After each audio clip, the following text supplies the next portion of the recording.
Hola a nuestros auditores. Hoy día les traemos un cuento en la sección de cuentos del Jardín de Cuentos. Un cuento que me ha impactado, que todavía no sé qué pensar. Voy a tratar de...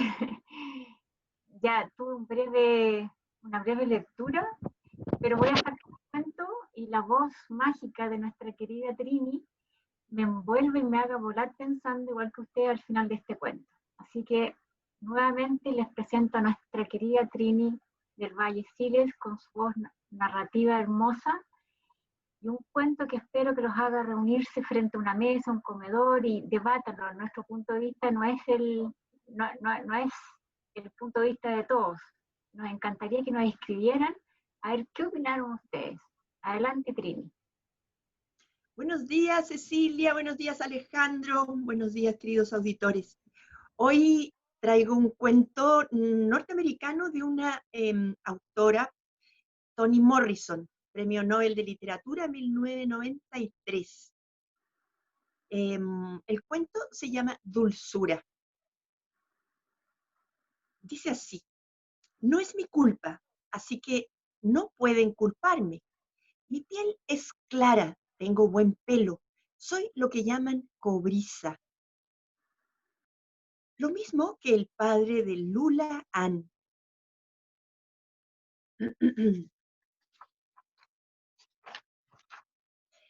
Odio decirles, pero sentí vergüenza de Lula Ann. Desde el comienzo, en la sala de la maternidad, su piel era pálida, como la de todos los bebés al nacer, incluso los africanos, pero cambió rápidamente. Se puso azul oscura frente a mis ojos. ¿Cuánto hubiera querido que ella no naciera con ese terrible color? Incluso se me ocurrió dejarla en algún orfanato. Lo que sé es que para mí amamantarla era como tener un pigmeo succionando mi pezón. Pasé a darle la mamadera apenas volví a casa. Mi esposo Luis miró a la bebé como si viniera de Júpiter. Maldita sea, ¿qué demonios es eso? Supe que estábamos en problemas. Rompió nuestro matrimonio. Lo rompió en pedazos. Habíamos tenido 3 buenos años, pero cuando ella nació, él me echó la culpa a mí. Nunca la tocó. No pude convencerlo de que jamás me había metido con otro hombre. Discutíamos y discutíamos. Se paró y finalmente se fue y lo tuve que buscar.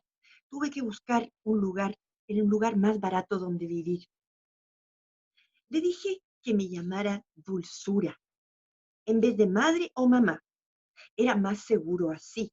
Era tan negra y tenía esos labios que me parecían excesivamente gruesos. Y si me hubiera dicho mamá, eso habría confundido a la gente. Así que por un largo rato solo fuimos las dos. Y no necesito decirles lo duro que es ser una esposa abandonada. Finalmente encontré trabajo. Las cosas mejoraron, pero todavía debía tener cuidado, mucho cuidado de cómo la educaba. Debía ser estricta, muy estricta. Lula Ann tenía que aprender a comportarse, a agachar la cabeza y no dar problemas. Su color es una cruz que siempre va a cargar, pero no es mi culpa. No es mi culpa, no lo es. A veces me siento mal por cómo traté a Lula Ann cuando era pequeña. Pero entiendan, lectores, tenía que protegerla. Con esa piel no tenía sentido ser difícil o presumido, incluso si tenías razón. Ella no sabía nada de eso, ni que su piel negra asustaría a los blancos.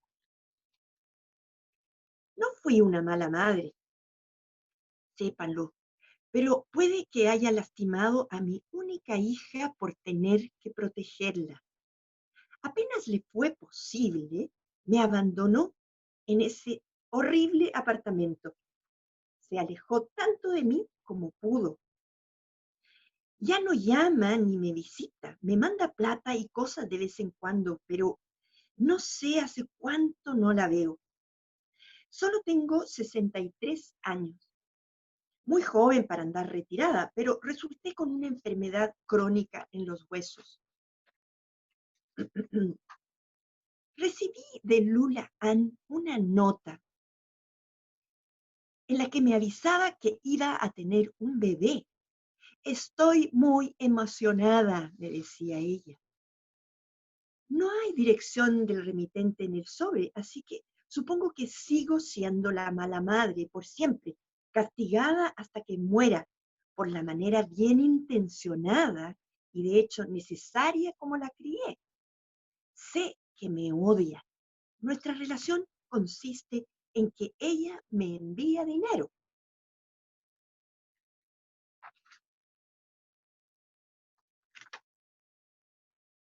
Fui dura con ella, pueden apostarlo, pero la amaba y espero que ella lo supiera.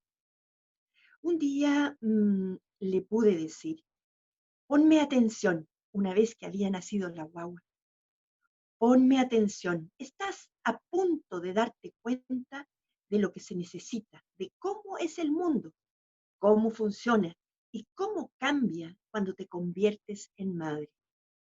Buena suerte y que Dios ayude a la criatura. Este cuento efectivamente es de Toni Morrison, como les decía, premio Nobel de Literatura y premio Pulitzer anteriormente. Ella nació en Ohio en 1931 y murió en Nueva York el año 2019, hace poco. Tiene dos grandes novelas, Beloved y La canción de Salomón, en caso de que ustedes quisieran investigar un poco más de ella. Y además les cuento también que tuve que ir sobrevolando el cuento con sus palabras, pero el cuento es más largo en caso de que quieran leerlo entero y encontrar más sentido en este cuento. Pero este es un cuento terrible, difícil, duro, triste, que da cuenta de la preocupación que tiene esta autora, que es justamente el tema de la discriminación racial. Ella escribe generalmente desde su perspectiva femenina y desde ese punto de narración ella va contando situaciones terribles que, bueno, que se dan en sus novelas a propósito del tema racial. Y es un tema que hoy quise compartir con ustedes por la coyuntura internacional norteamericana en que se están produciendo estallidos sociales a propósito de la molestia racial que todavía se percibe en Estados Unidos, ¿no? Uno creyera que siendo un país tan moderno ya hubieran superado el tema, pero aún hay rebeliones contra el tema porque aún ese tema está vivo. En este cuento, que no solamente toca el tema racial, sino también el de la realidad de una mujer, a quien seguramente por razones de herencia, de sangre, por algún antepasado, bueno, se encuentra con la sorpresa de que siendo ella blanca, tiene una hija de color, situación al que se ve obligada a conversar con el marido, que naturalmente no cree que ser el padre. Y lo primero que se le ocurre es pensar que hay otro padre y se rompe el matrimonio, cada uno se va por su lado, y ella tiene que superar esta situación social, primero separándose y luego haciéndose cargo de ella. En el cuento el marido algo se hacía cargo, supuestamente, pero finalmente es ella la que tiene que poner la cara a la realidad y siente el peso moral y social de ser una madre blanca con una niña negra. Pero desde un principio, esta mujer reacciona con su pulsión personal sin hacerla sentir hija, al punto que le dice que la llame dulzura. Fíjense el punto, o sea, le niega a la hija la posibilidad de tener una mamá. Y ella va explicándole al lector a través de este cuento y también a su misma hija las razones que la llevaron a ella a actuar de esta manera tan fría, tan a la defensiva, tan resistente a hacerse cargo de la hija que le correspondió tener. Ella lo dudó, ella se angustió, ella tenía que dar explicaciones de esta realidad sin actuar en forma instintiva, siendo simplemente madre de la hija que le tocó vivir, ¿no? Uno podría pensar que la hija, en vez de ser de color, pudo haber tenido algún defecto físico o haber sido una, un bebé con inmovilidad o con labio leporino o con algún, alguna imposibilidad que le produciera mayor rechazo. Pero era un bebé negro, simplemente. Y eso pesaba mucho y es justamente lo que les pesa justamente a muchos norteamericanos y tanta gente en el mundo, aceptar lo que les toca y asumirlo con amor, como naturalmente debiera ser el amor de madre.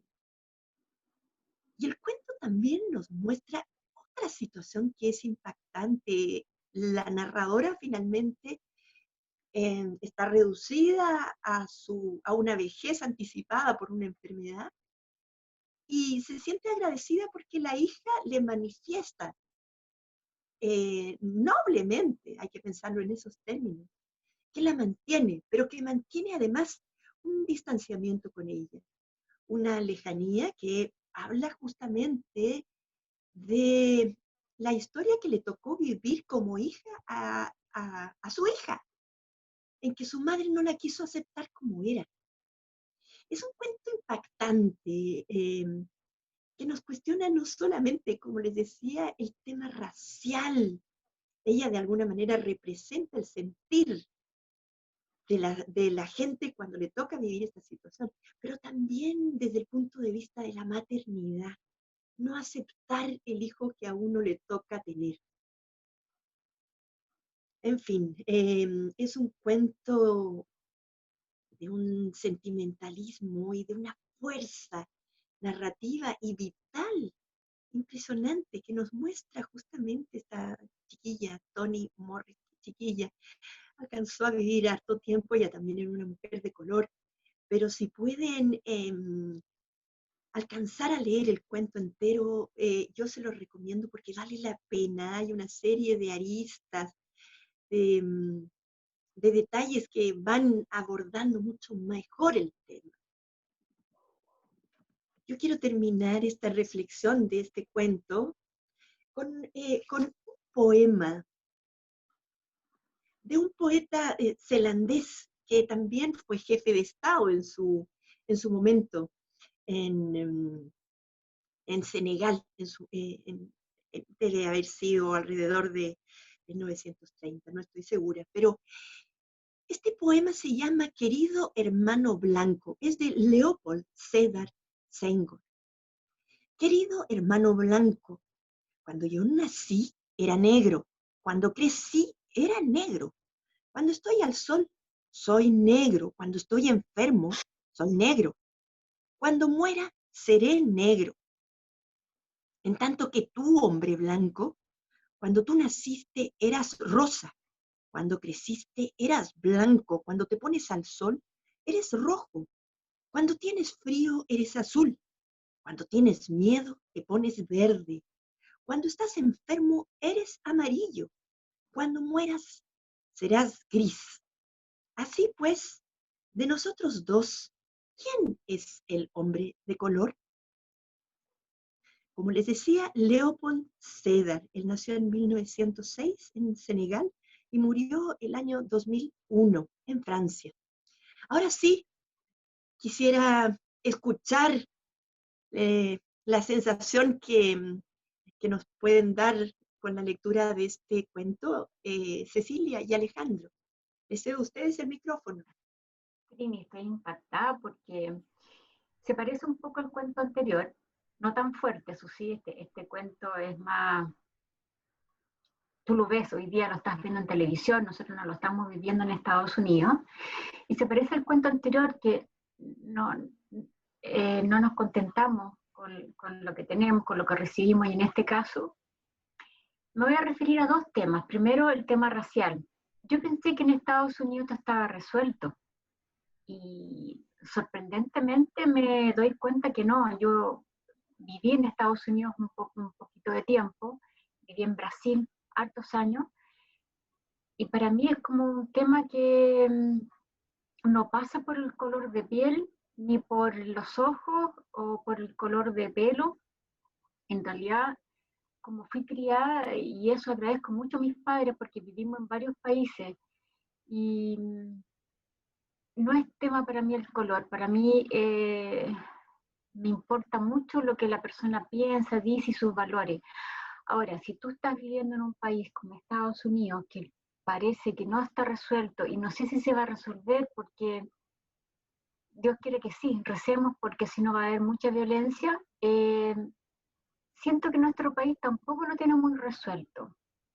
No voy a ahondar en motivos porque no tengo muchos fundamentos, pero pienso que tampoco tenemos muchas raíces con nuestra música, que nosotros en fiestas patrias bailamos cualquier cosa, menos nuestra música. Entonces, cuando ella habla de su hija de color, ella si bien la protegió, yo creo que ella también la rechazó. Ella dice que la protege, pero yo creo que la rechaza al mismo tiempo, porque yo conozco muchas madres en Estados Unidos que no han tenido problemas, pero bueno, a lo mejor fue una época dura, o ella nació en un estado muy duro. Recuerden que Estados Unidos, todo va de acuerdo al estado, donde tú estás viviendo es todo más duro, hay un fuerte rechazo a la piel que no sea blanca. Pero eso es un tema. Y el segundo tema es un tema personal mío. Nosotros somos 5 hermanos, pero 5 hermanos físicamente distintos. Yo sentía que cuando era chica, que mi hermana era la regalona y que yo era el patito feo, la morenita, de ojos caídos, y mi hermana era pecosa, exquisita, de ojos celestes, y maldadosa, picarona. Entonces, cuando tú eres muy niña, tú sientes que tu mamá no te quiere, o porque tu hermana llama más la atención, o depende si a lo mejor, yo estoy hablando de mi caso, puede que hayan casos que no tengan hermanos, pero yo me sentía fea, me sentía no querida. Hasta mi madrina pescaba más a mi hermana, que era ojos celestes maravilloso, piscina, de cosas muy lindas. Sin embargo, yo siempre la leseaba porque le hablaba de las pecas, que las pecas eran feas. Pero todo el mundo le encantaba a ella y yo me sentía muy mal. Y esto fue creciendo, ¿eh? Fue creciendo, creciendo. Y cuando éramos más grandes, a mí ya no me molestaban los ojos celestes de mi hermana, ni nada, ni las pecas, ya me sentía un poco más segura. Pero mi hermana, como era más apegada a mi mamá, hacía que hacía dulce, y siempre era la hermana. Siempre habían visitas, era la hermana que siempre salía a relucir. Entonces, ¿cuántas familias habemos que pasa eso sin querer? No nos damos cuenta que estamos dañando un hijo, que estamos viendo que se siente mal, y no nos damos cuenta. Yo nunca le dije a mi mamá esto, que yo me sentía poco querida, que me sentía pésimo, a pesar de que yo me sentía súper segura, pero a lo mejor parece que no era suficiente de sentirme tan segura. Y tenía este problema con mi hermana es blanca, blanca, de ojos celestes, hermosa, y yo me sentía siempre el pato feo. Y bueno, crecimos, nos casamos y eso ya se pasó, eso la verdad que es cosa de niños, pero quería hacer énfasis en esas dos cosas, y me encantaría llamar a que nuestros auditores pongan en la mesa esta conversación. Los padres esto lo hacen sin querer. Mi mamá, tal vez porque no creo que tengan un hijo que quieran más que otro, yo creo que celebran cosas, pero creo que el amor es infinito para todos igual. Cuando le falta uno, le falta el otro, siento que quieren a todos por igual. Solo que claro, le celebran a uno que lee o al otro que hace el queque, tal vez es eso nomás. Pero yo quería hacer ese, y después, antes que le vamos a dar la palabra a Alejandro, Trinidad se estuvo acordando el cuento anterior de Celia Cruz. ¿Te acuerdas, Trini? Sí. Que a ver si lo hablamos al final. Cuéntanos, Alejandro, ¿qué te pareció nuestros puntos de vista? Y el cuento me dejó así, wow. Mira, yo cuando estabas conversando, estaba pensando, no sé por qué se me fue esto de esta mujer que tuvo a su hija de color. ¿Sabes qué se me vino a la cabeza? Es como este país. La madre como que representa la cultura, el país, y que sin saber nacen hijos, población blanca y negra. Y que particularmente por ser de color, esta mamá no la llama hija de alguna forma porque niega su nombre, más bien habla de dulzura. Entonces pensé en estos países que tienen personas de color, que le niegan su identidad, que las separan. Entonces pensé en esta mamá como Estados Unidos. Y esta hija como a ratos sin saber por qué nació y nació de color, como desconocida. Y por ser desconocida la separan y viven como esta disgregación de color. No sé, me vino como eso. Y lo otro, esto también que tú mencionaste, lo del amor. El amor que al final contiene todo, que no ve color y no ve cultura, no ve nada. Creo que es un lindo cuento, en verdad, como para conversarlo. Pero ¿sabes qué, Ceci? Quería proponerte algo. Mira, ¿qué te parece si los auditores ponen sus comentarios y el mejor comentario lo invitamos la próxima vez para que participe con nosotros para comentar? No sé qué te parece. Me encantó la Dime, idea, me Genial. encantó. Que ¿sí? participe la audiencia, Claro. genial, Y invitamos, genial. Claro. claro. Y el mejor comentario lo invitamos a conversar con nosotros sobre estos cuentos de Trini. Quedan todos invitados. Así ¿Mm? que no sé si el mejor o peor comentario, pero yo creo que tal vez el que quiera invitarse y hacemos una lista. Y vamos toda la lista llamándolos con anticipación. Lo único que tienen que tener es un teléfono con cámara y listo. Claro. Para que no se compliquen. E invitamos a una persona en cada sesión, por comentario que vamos revisando. Y participa con nosotros acá, no sé En qué, YouTube, ¿sí? en Y YouTube nos sería tienen que invitar fantástico con que esto. si esa persona tuviera un comentario distinto o una opinión distinta, la Sí, expresara. Y la idea es abrir un poco, abrir más sentidos en el cuento. Claro, Ahora yo quiero rescatar algo más del cuento, porque no solamente, como les decía, refleja los dos aspectos, el racial y el de la maternidad, pero también el de la soledad. No sé si se dieron cuenta que esta mamá primero le impone un nombre distinto, que es dulzura. Qué cosa más contradictoria a lo que ella le enseñó y le transmitió. Porque ella era agria, pero quería que su hija fuera una mujer recia y que supiera resistir bien su diferencia ante el mundo. De algo la quería proteger, es verdad. Ahora es posible que la presión que tenía esta mujer, la madre, era también muy difícil de sobrellevar. Estaba muy sola, muy mal aconsejada y se dejó llevar, sobre todo por lo que podía producirle a los demás, pero no se permitió sentir un poco el instinto maternal y transmitir algo distinto. Ella se bloqueó y ahí quedó, pero Fue no un se shock, dio cuenta. fue un shock. Yo creo es que para que nuestros auditores sepan, hay estados en Estados Unidos que es así. No crean que esto es un cuento que es ficción. Hay estados que son muy raciales. Nosotros no lo hemos vivido, por eso nos vamos a pensar que es super ficción. No, allá existe. Y yo creo que acá también existe, pero un poquito menos, gracias a Dios es un poquito menos, pero el cuento inclusive habla de si tú lo pones a menor escala, ¿cuántas veces se crían hijos y después no sabes de ello, o hay una relación casi económica también, sacando el punto racial? Entonces invito a los jóvenes auditores que están aquí en esta tierra gracias a sus padres. Si no fuera por ellos no estarían. Las relaciones, ojalá todos supiéramos cómo ser papás y cómo ser hijos, ¿cierto? Pero se cometen errores, se cometen muchos errores, pero bueno, hay que ver las circunstancias, porque se aprendió así y uno repite cosas. Eso lo estoy bajando a otra escala, a una escala nuestra.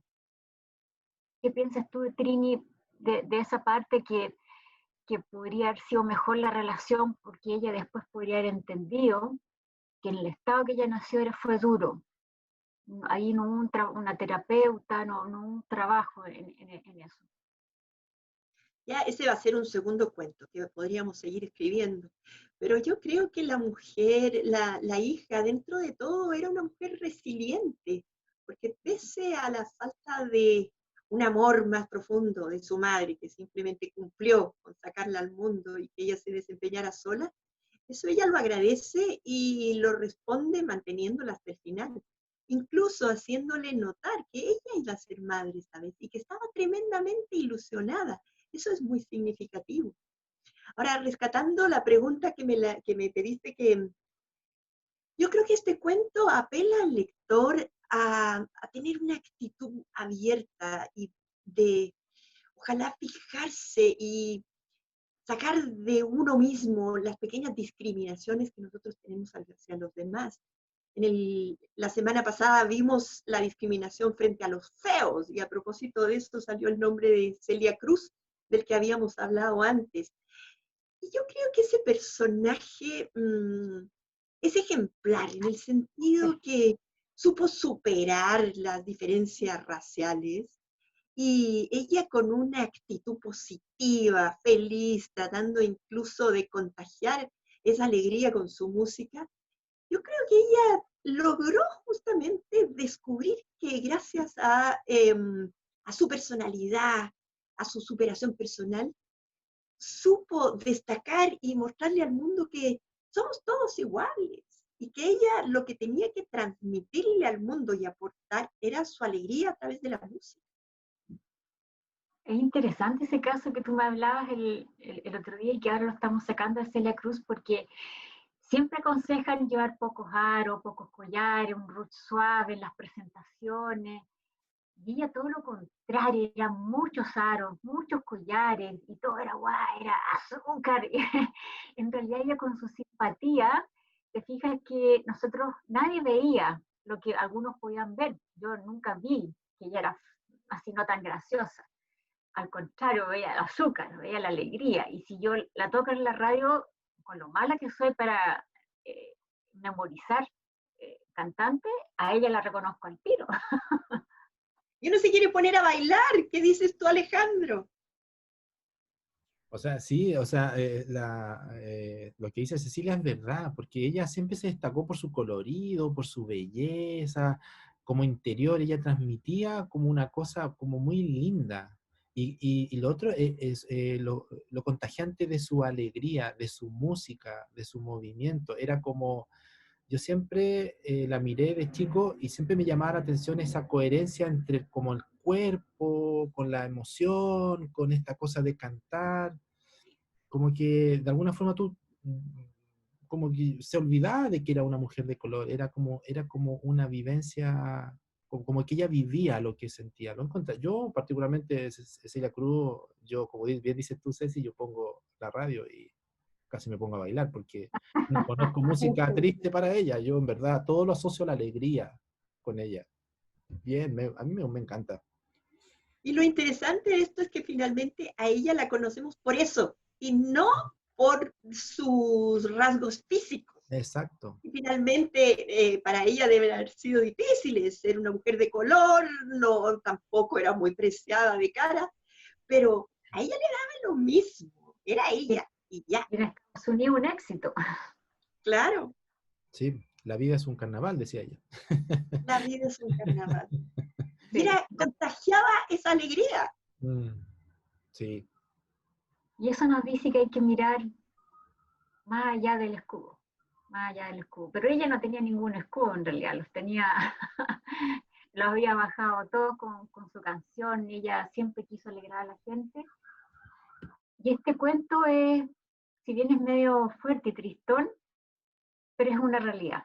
Es una realidad que hay hoy día en Estados Unidos y espero, como lo decíamos en otro programa, que la sociedad logre que sus gobernadores hagan buenas leyes y que se terminen estas diferencias, porque no deben haber diferencias. Debe ser muy fuerte sentir una diferencia por color, muy fuerte.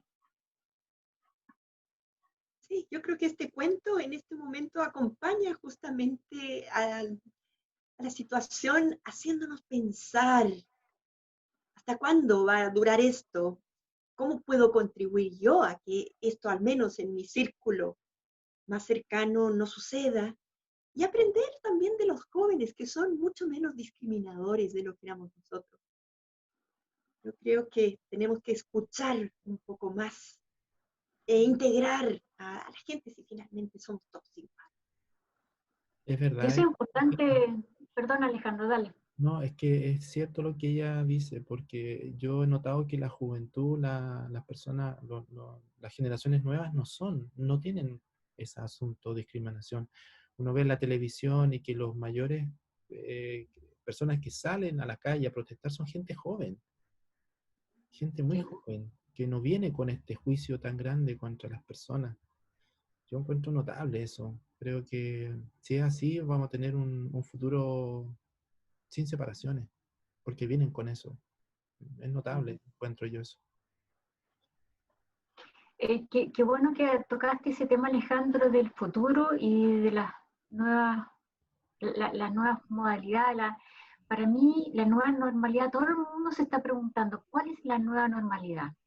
Es lo que hablaba el cuento de Trini, es aceptar las diferencias, aceptar puntos de vista, aceptar que una persona es diferente.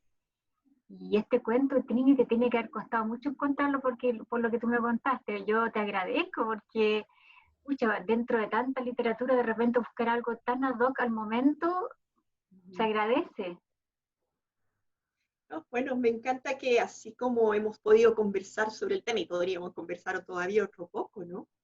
Yo creo que de eso se trata, de generar con estos cuentos y con estas reflexiones mayor conversación, discusión si es necesario, pero para que vayamos difundiendo un poco lo que es necesario, lo que es bueno, lo que es malo, y cómo lo hacemos cada uno, ¿no?